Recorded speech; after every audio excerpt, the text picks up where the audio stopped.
$4,739. That's roughly how much money I've thrown away on mistakes. Mistakes that I didn't even realize I was making. And honestly, that number is probably low. And the worst part, most of them were completely avoidable. Today, I'm going to walk you through the 5 money mistakes that cost me the most. Not theoretical stuff, not lecture hall finance, the actual, real, embarrassing mistakes that kept me broke. And if you're in your 20s or 30s right now, there's a very good chance you're making at least 3 of these right now without even knowing it. Stay until number 5. It's the one nobody talks about, and it's the one that cost me more than all the others combined. Quick thing before we start. I'm not a financial advisor. I'm not a money guru. I don't have a finance degree. I'm literally someone who has been learning about money from scratch and documenting everything along the way. This channel exists because I got tired of feeling confused and ashamed about money, and I figured if I'm making these mistakes, a lot of other people probably are too. So let's get into it. Mistake number 1, and this is the one that starts it all. I never, and I mean never, tracked where my money went. I'd get paid, feel rich for about 3 days, and then spend the next 2 weeks wondering why my account was nearly empty. And I'm not alone.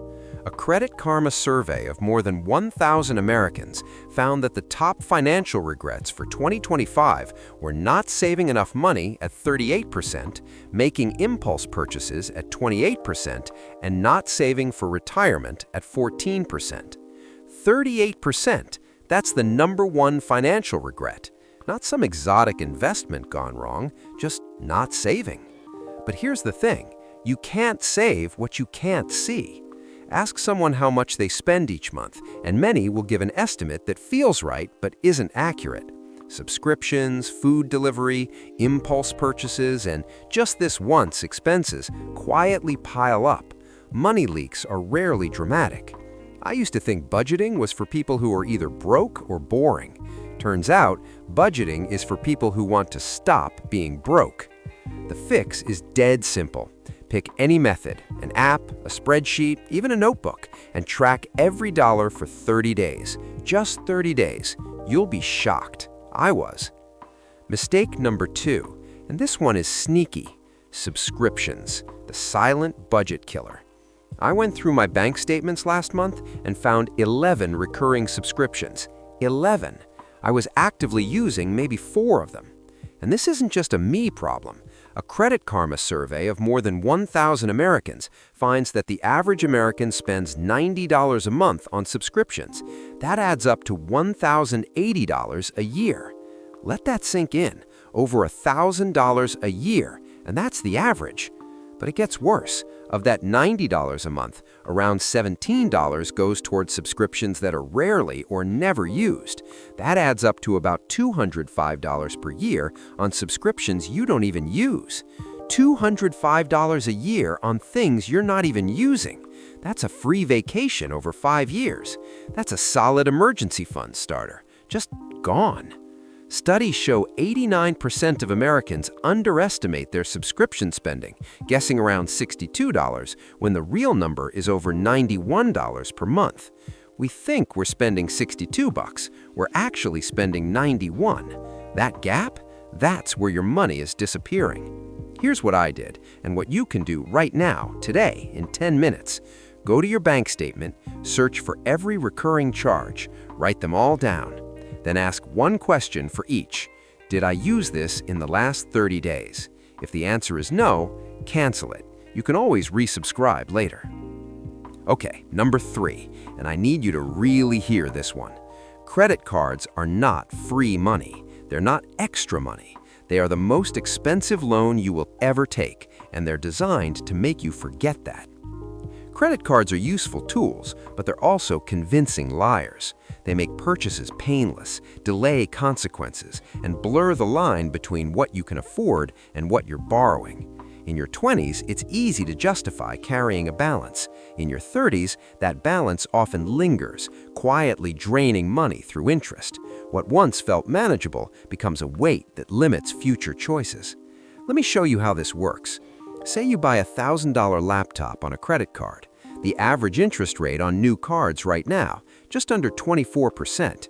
If you only make minimum payments, that $1,000 laptop ends up costing you about $1,400 to $1,600 by the time it's paid off.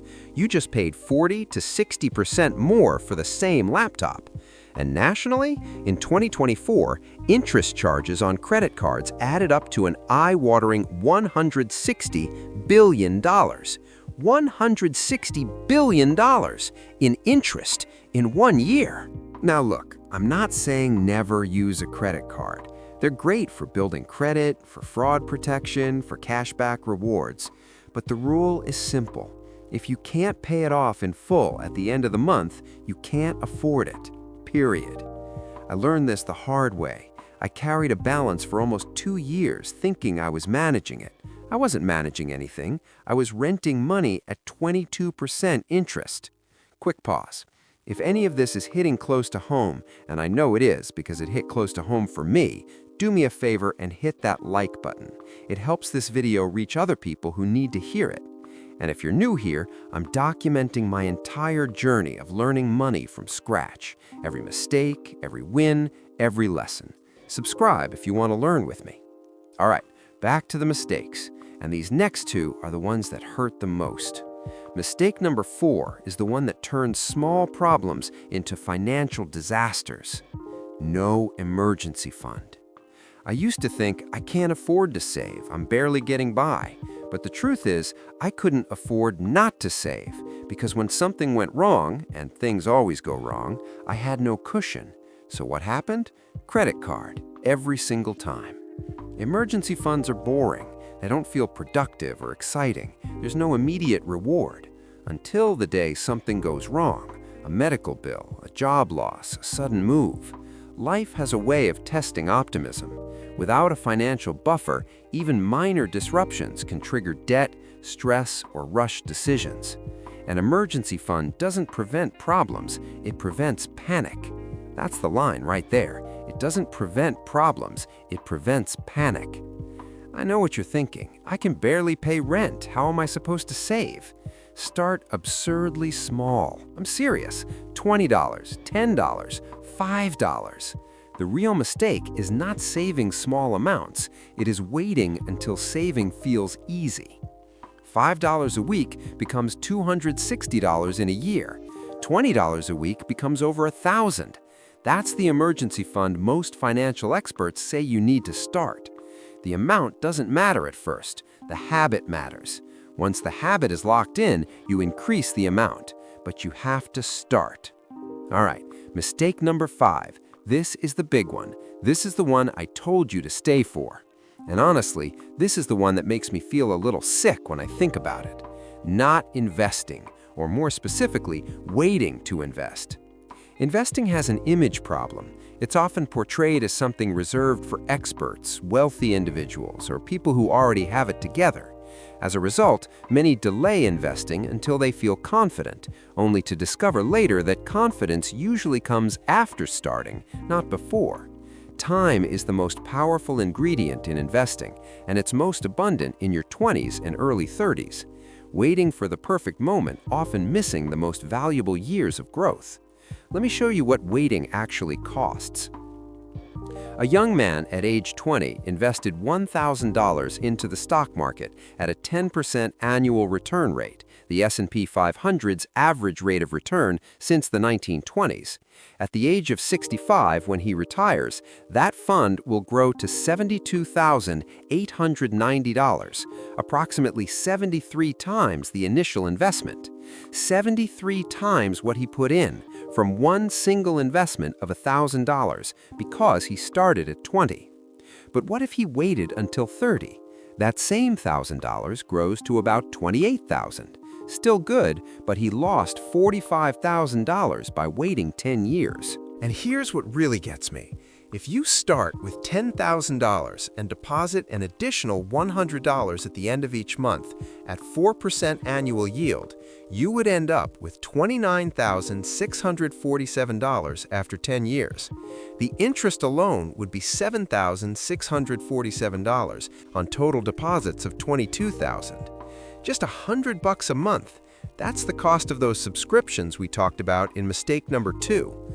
Redirect those forgotten subscriptions into an investment account, and in 10 years, you've got nearly $30,000. That's the cruel irony. Compound interest works for you when you invest early and against you when you carry debt. It's the same math, just working in opposite directions. I'm not going to pretend I've figured all this out. I just opened my first investment account literally weeks ago, but I wish I had done it 5 years ago, 10 years ago, even with just $50 a month. Time is the one variable that cannot be replaced, and that's what makes this the most expensive mistake on the list, not because of what it costs you today, but because of what it costs you in 20, 30, 40 years from now. So, let's recap. 5 mistakes, all of them common, all of them fixable. Number 1, not tracking where your money goes. Fix it with 30 days of tracking. Number 2, subscription creep. Audit your bank statement today. Number 3, treating credit cards like free money. If you can't pay it off monthly, you can't afford it. Number 4, no emergency fund. Start with $5 a week. Just start.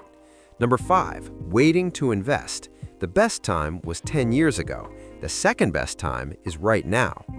Financial progress is not about perfection, it's about direction.